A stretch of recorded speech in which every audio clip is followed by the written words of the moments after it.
Hello, hello, hello. It is the month of June.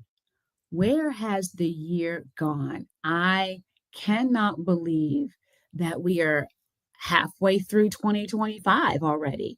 The sun is out, it is getting warm. We've had a long period of rain where I am, but it's June.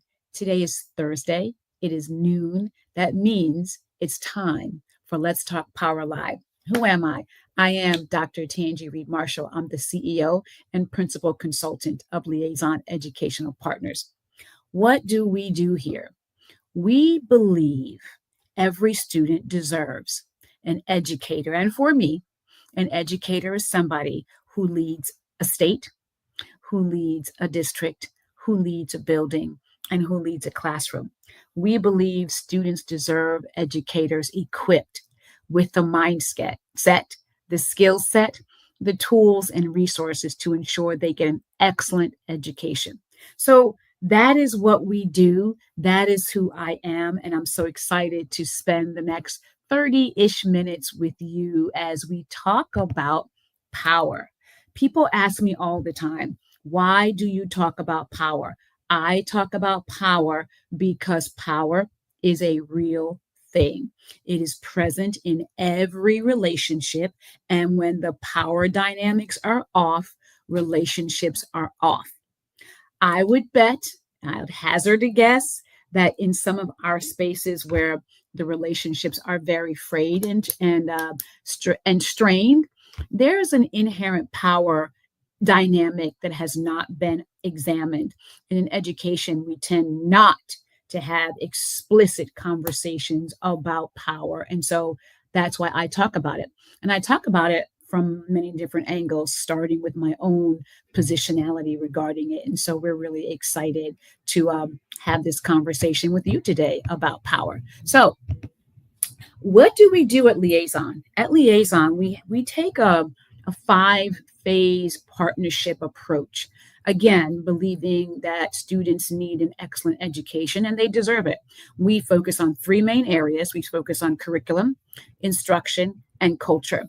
I'm sure you've heard the phrase culture eats strategy for lunch or breakfast or any meal.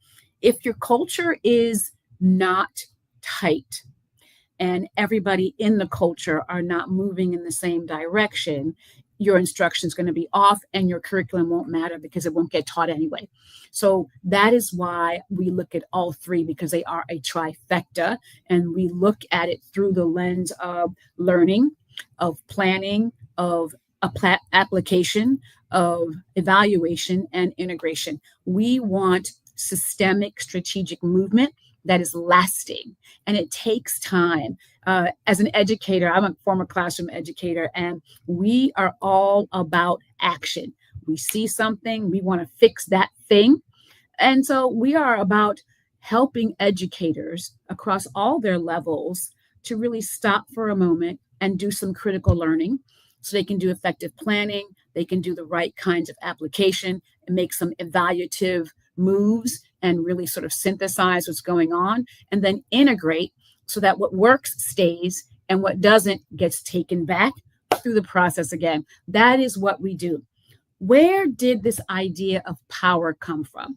It came from the idea, let me go back. It came from my book. It came from my book, Understanding Your Instructional Power. And y'all have heard me week after week after week talk about instructional power and ask you week after week, do you have your book? Do you have your copy of instructional power? So let's go ahead and get you a way to get your book. There is the link right here at the bottom of your screen. And then there is a QR code. If you're watching, let me know that you're watching. Say, hey, Dr. Tanji, how's it going? How's your Thursday? But please go ahead, get your copy of the book. Why should you get it?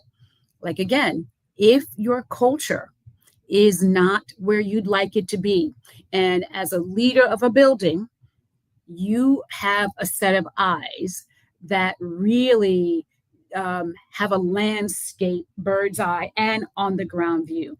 And you know those places where an educator in the classroom leader, and a student are going back and forth and back and forth. That's a power dynamic that we see often, we don't name often, and we certainly do not have the operational factors and strategic moves to address it. In this book, you get the understanding of what may be driving those frictious relationships between adults, between adults and students. And it really comes down to how people are understanding their position, how they understand who owns the work, how they understand what the work actually is, what their thoughts about their environment are, and how they are understanding the relationships. And so, in this power book, you really get to get underneath the hood. I call it looking under the hood and kicking tires. So, go ahead, get your copy of the book so you can really, as a classroom leader and as a building leader, understand the underpinnings of those dynamics that may be undermining your culture, and then impacting the instructional effectiveness and really making the curriculum not be as effective as it can be. So that's what that's about. Make sure you get your book, and would love for you, if you get it, when you get it, do a couple of things. Take a picture of you with the book, and then tag us on social media using the hashtag instructional power. Would love to see that. And if you do, we will respond. Thank you so much. So, what are we talking about? Well, guess what? I forgot. I actually forgot that Let's Talk Power Live is a full year old. Now, if I was tech savvy enough, we'd be playing music right now. We'd be playing the Kool and the Gang song, Celebrate. But want to thank everybody who has watched, who has rewatched, who has shared, who has left me a comment about the show and about our chat together. I haven't been calling it a podcast because it's not long enough for a podcast, but have been really appreciating the interaction and the opportunity to be here with you today. So we are a year old. Thank you for everybody who has been with us on the journey. And by the way, if you are new here, do us a couple of things. Number one, would love to have you like what you see, because we know algorithms and all the math that goes underneath that and in that. So like what you see, and then subscribe to the channel. And then lastly, share it with somebody else. We really have a way to help you stay connected. I'm going to put our website up here for you. The website is here. Would love for you to learn more about Liaison Educational Partners, who we are, the services we offer, and how we can connect. So there is our website, and that is what we do, and would love to have you be a part of our conversation. So let's continue what we're talking about today. We have been on quite the journey over the last month, really looking at this idea of assessment. We spent all of May talking about assessments, and we took the angle that assessments can be opportunities for agency development. A lot of times we continue this conversation about student agency, student voice, and yet in some of the most critical areas, students are not part of the actual conversation. So in week 1 of May, we really talked about data is not your actual decision. Data is a tool to help you make a decision. And so we really broke down some areas and some critical aspects of understanding that. And then in week 2, we talked about patterns over panic, right? Patterns over the pressure, patterns over and before pressure happens, looking early and often at what patterns may be arising, so that when it comes down to the high stakes testing time, you're not under as much pressure to get young people to quote unquote perform. One of the key areas we notice is that during this time of assessment, the brain is taking on a different function in the students' lives and also the adults. What happens is young people, because of what the adults do, young people really register a high stakes assessment as a dangerous, harmful thing. And because of the way the brain is wired to protect. And because of that, young people's brains shut down. And so if we help them really understand the assessment process all the way through the process, it will mitigate some of the biological brain responses that we see happening at the end of the year. And then we talked about data won't interpret itself. Data needs a lot of eyes in order for there to be sense making, which is really important. And some of those eyes need to be student eyes. And during that week, offered a tool to really help the building leader as well as coaches and classroom leaders to help students become agentic in their assessment data, really wanting them to be a part of the process. And then we really looked at week 4, we looked at data and leadership, really helping leaders understand. And a lot of leaders already do, but we took a special time to help leaders think through some critical questions they might be asking of themselves, of their school leadership teams, which should include a student, and how to really help the entire landscape ask the critical questions. And in that week, we offered our Drive tool.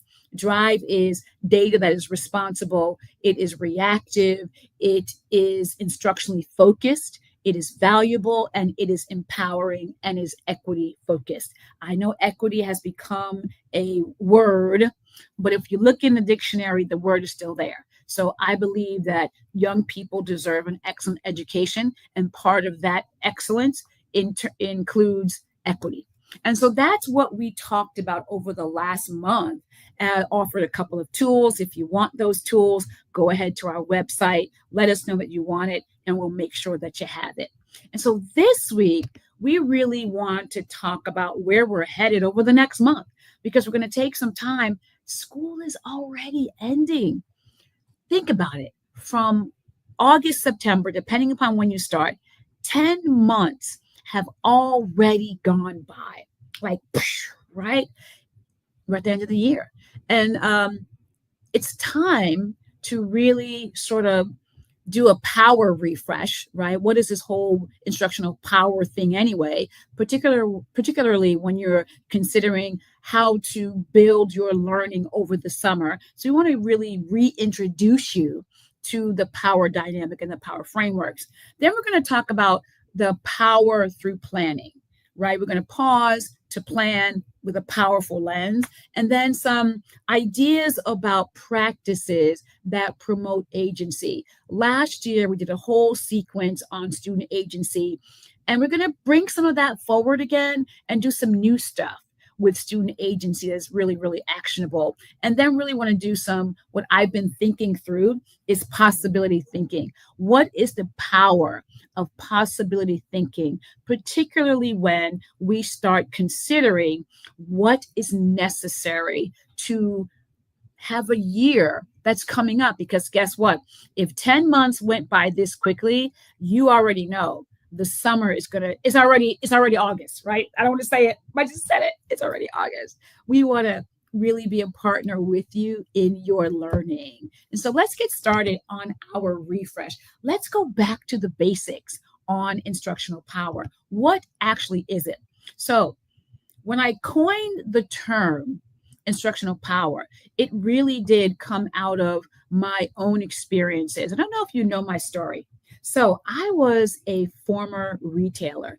When I left Boston College, I really was going to be one of those people that you would see at the runway shows. I was going to be that one, buying whatever department I was in. For me, of course, it was going to be high-end, dresses or suits. I was going to be that person.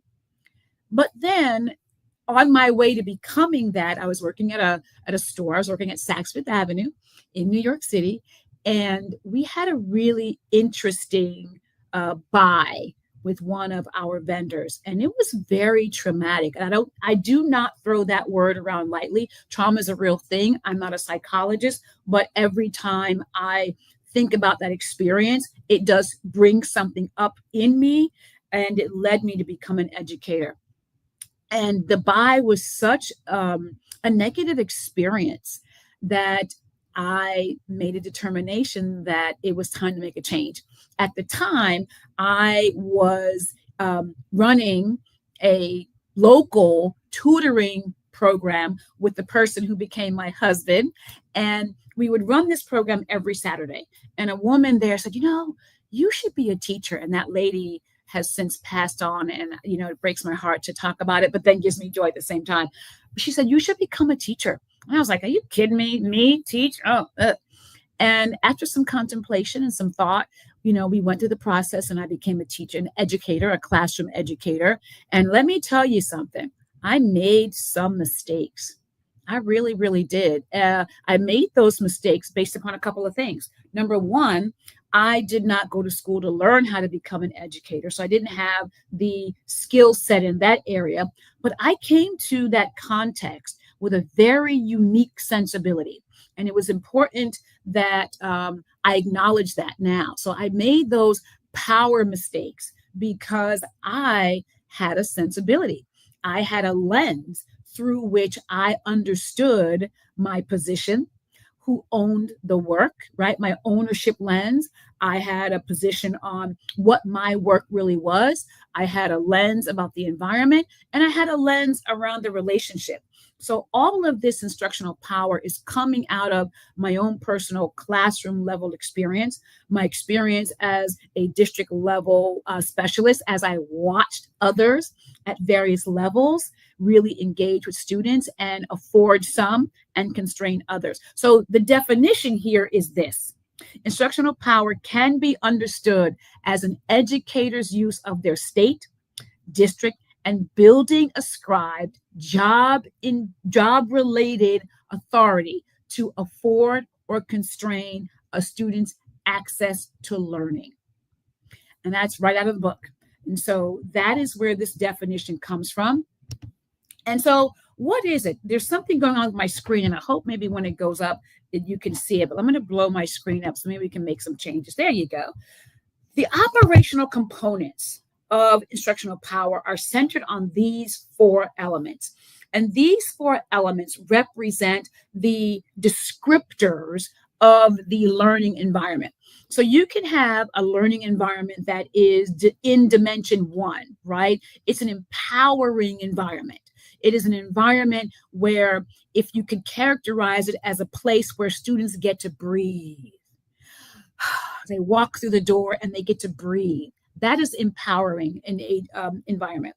Then you can have an environment that is agentive, where young people are really beginning to understand what authentic voice is all about, what it really means to be a partner in the learning. That is the level two, the dimension two. Dimension two and dimension one are very, very close. The difference is very subtle, and we'll be digging into those later on. Then you can have an environment that is protective. That's how I began my work. I had a adult protective sensibility in my learning environment. Make no mistake, my students performed and outperformed their peers on many areas and factors. So performance from an outcome perspective is not a measure of whether the environment is empowering or agentive or protective. The dimensionality of it, the characteristics of it are based upon how the adult is shaping that environment and their lens. And so I had a protective lens based upon my own understanding of the relationship between adults and students. And then you can have a dimension four, which is disenfranchising. It is categorically the opposite of empowering. It is a place where young people are on edge. When I was in high school, I had wonderful teachers all the way. Go Comets, HHS. But There was one math class I had that every time I got to the door, my stomach was churning, not because the content was so hard, and it was hard, but that wasn't the issue. The issue was the culture in the classroom.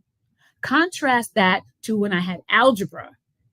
Content was challenging too, but every day when I had my algebra class, I looked forward to it.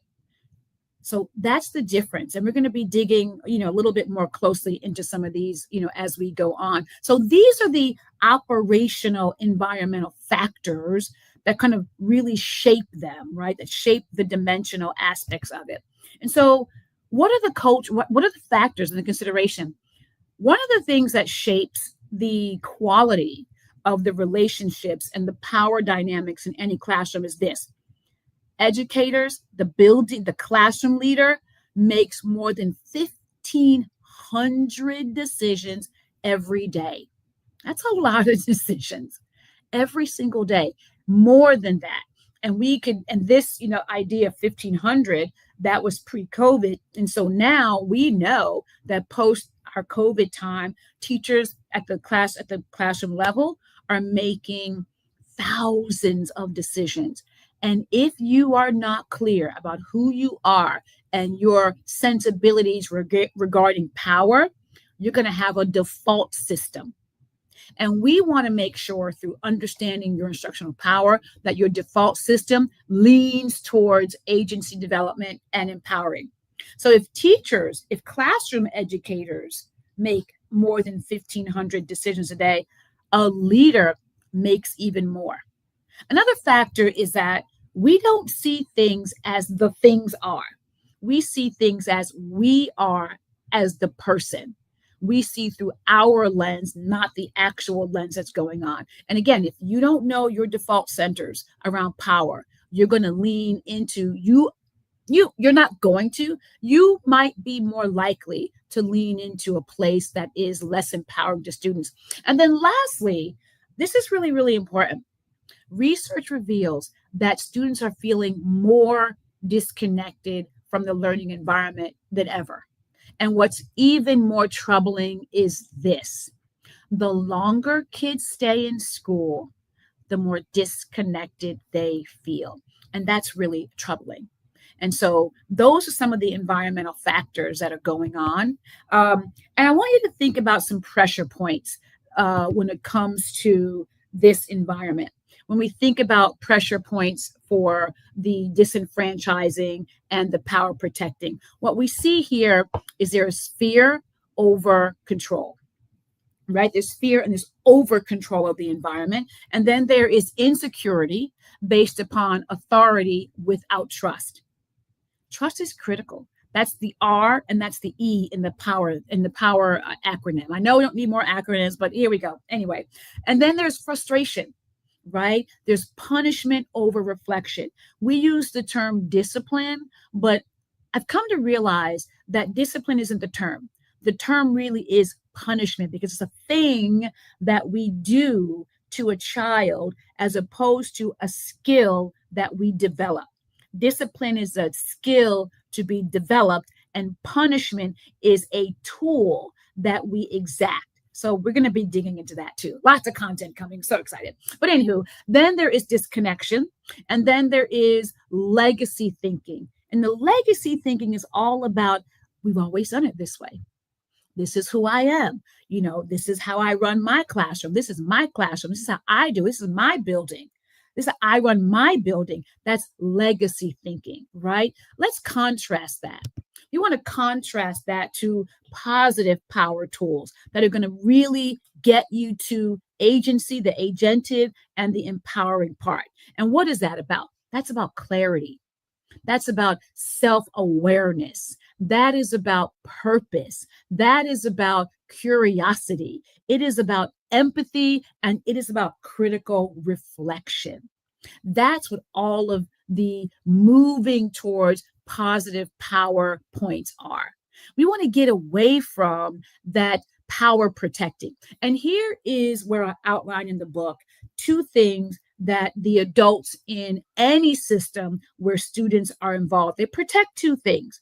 they protect systems, and they protect themselves. They protect the POWER in themselves, and they protect the POWER in the system. And we really talk critically about that in the book, and it really outlines how you can spot when an educator at any level is leaning into one of those two things, particularly on the system side. When you're looking at punishment disparities and we hold certain kids to the letter of a handbook, the discipline policy, the punishment policy, when we hold certain kids to the letter of that and other kids, we lean to the spirit of that. And when you ask educators, well, why did this kid get this kind of punishment and the other kid get a different kind of punishment? You get answers like, well, the handbook says we have to do 2 days for this, or the handbook says we have to take their hat away. But the other one will say, well, it was their first time. They didn't really hear me. We see disparities in punishment across many factors. And those disparities really lend themselves to the environments that lean towards power protecting and disenfranchising. And we really have ways in which you can, one, spot the disparities, and two, engage in the kind of SLT level examination of policies, practices, and procedures. And what I have found, particularly when it comes to situations where there is disenfranchisement and there's power protecting, policies and practices have been conflated. Happens all the time. And we want to make sure that policies are policies and practices are practices, but we don't want them conflated, because in the conflating of the two is where we get error and where we get disparity. So that's really kind of this back to basics that I've really wanted to do some work around to get us ready for the upcoming conversations around planning, around pause equals power. When you are pausing, you have the power to step back and think critically through some of those areas. And we're going to give you some questions. We're going to give you some strategies. We're going to do some, what I call book bites, to walk you through ways to consider how to get better at it. So what is a way that you can really begin to power down as you work towards the end of the year?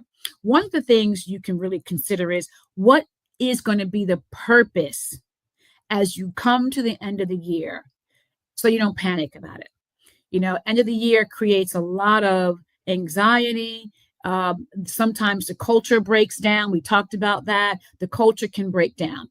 We really do want some reflection as opposed to reaction. At this time of the year, the kids are tired, the adults are tired, and our systems can break down. And we want to make sure that decisions are made sort of reflectively, but and it's kind of a challenge, right? So it's reflective in the moment. And the nature of reflecting means to think backwards or to think again. We want you to reflect and not react. And then we want you to lean into the fact that we're not asking for perfection. There is no such thing. And I recognize and am really appreciative of the fact that educators are really under a lot of pressure. The decision making has intensified. And then a lot of times, the decisions that educators at the classroom level are asked to make are decisions outside of their skill set, outside of their knowledge set, and really beyond the scope of what the job is meant to be. And so we want to make sure that there is power, not perfection. And we want to support the development of agency as opposed to autopilot. Remember that legacy, that leaning into, this is what I've always done. We want to make sure that there is the opportunity to build agency. It is a process. And we want you off autopilot and into the process of building strategic agency with our students. And so as we wrap it up, want to thank you for hanging with me for the last year. Want to let you know how much we really, really appreciate everything that you have done. Again, please go ahead, like, subscribe, share, leave me a comment. But again, you heard me talk about it for the last few months. We do have another big announcement. Our first on demand learning opportunity is underway. We are going to be releasing the details on that, and we're going to be offering an early bird special. Please be on the lookout for that. And if you are not part of our email list, if you are not in contact with us, go ahead to the website. Join our email list. It'll give you first dibs on what we're doing, on where I'm going, and on opportunities that are coming up. We are so excited about this new opportunity to learn, and be on the lookout for it. And so, how can you get this book? I'm going to make this bigger too. Here's what we want you to do. Get the book. There is your Amazon link. Please go ahead and get your link. Get your book. Like I said earlier, take a picture, tag us on social media with, I can't believe I just said that. Did I just say that? Anywho, go ahead and tag us on social media with hashtag instructional power. And it has been a pleasure to be here with you today. Remember, get your book. And people often ask me, what can we do? How can we partner? There's one thing that we can do. We can always chat. One of the things that we do is when a building or school buys a set of books, I come on and give them a free 1-hour author session. So if you're interested in that, just go ahead and let us know, and we can help you with that. We do book studies. We can always just chat and say, hey, you know what? We really want to dig into what our culture is all about as we think through the summer. And, like I said, August is coming. And it's going to be really necessary to think critically about what the culture should be, because you don't have to start it the next year the way you might be ending this year. And we would love to have the opportunity to partner with you with that. And we also do keynotes. If you're looking for a speaker to really inspire and challenge and grow, let us know. We have an entire speaker page on our website. And then we also do curriculum analysis. Those are our 3 major areas. Looking forward to having you join us. Looking forward to seeing you next week. And thank you, everybody.